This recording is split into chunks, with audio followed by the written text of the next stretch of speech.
cord cutting for all of the nonsense that's going on in the world. If you're not familiar with energetic cords, you can actually create an energetic tie, usually referred to as cords, to not only people. When you have any interaction with somebody, you can create a tie to them energetically. And this can be a beautiful, wonderful, loving, thriving kind of tie.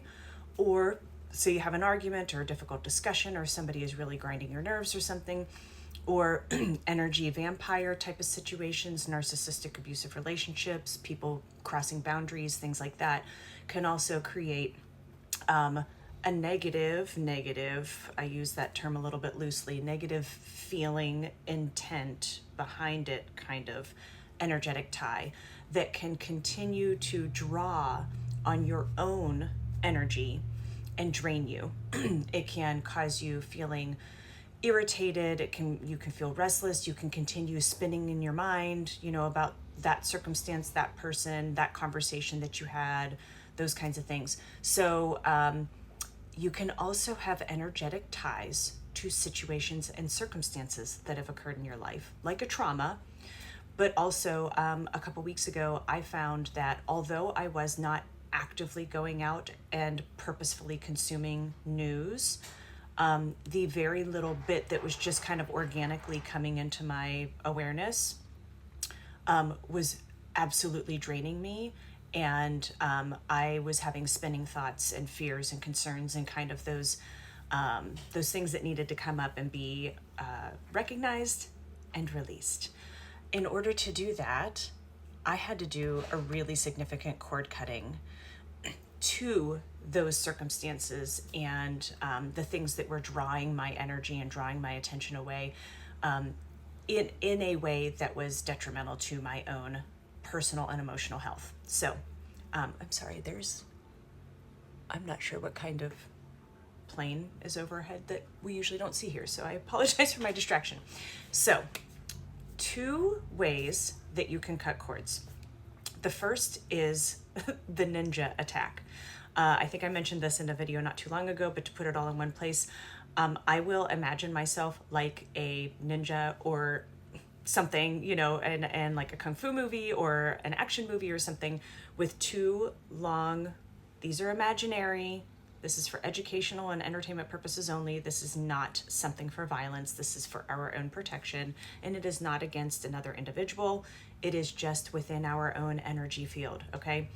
I will imagine I have 2 long swords or sharp whatever objects, and I will basically do like 360 degrees swirling attacks, jump up under my feet, overhead, in all directions, swirling and spinning, like some sort of, matrix move or something, with the intent of cutting anything and everything that could be energetically attached to my energy and my auric field that could be draining me and that I do not need.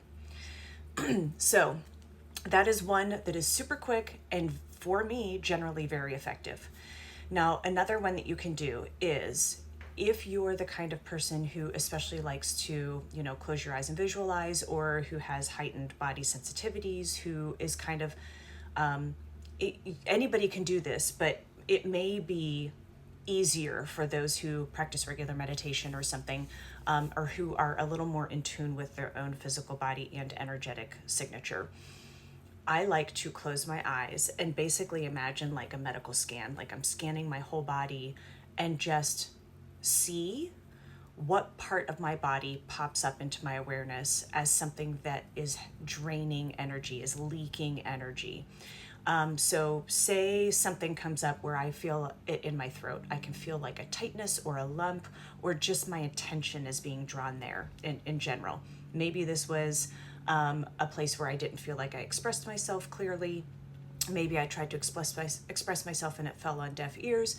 Maybe it's the ability to speak about the things that are happening that might feel really scary and concerning in the world, okay?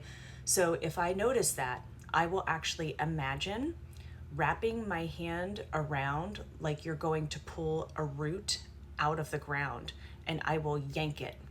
I will tear the entire, like a bulb, like an onion or the bulb of, a tulip or, one of those kind of bulb sort of plants.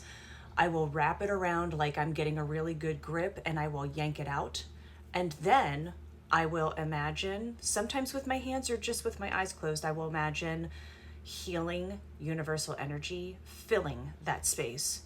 When I used to manage a general surgeon's office, they had taught me that anytime you take something out of the body, it will think it needs filled. So a lot of times it will fill with fluid. So physically speaking, our bodies will actually send chemicals and hormones and fluid to that space in the body, which is why sometimes people end up with a drain when they've had something removed, because it will fill with fluid until the body starts to understand that it doesn't need to be there anymore.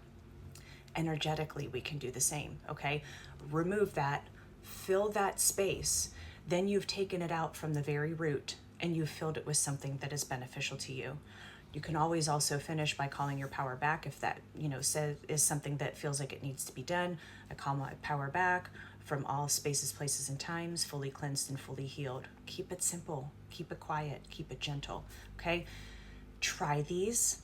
Let me know if they're helpful to you. If you have other ideas, comment or stitch. Let us know the things, because so much going out in the world can really affect us emotionally and energetically, even if we're not recognizing it on our own at first. So sometimes if you're spinning and spinning and spinning and you need that help, go ahead and give it a shot, and then see if you feel like you can breathe a little bit better for the rest of the day. I hope it helps.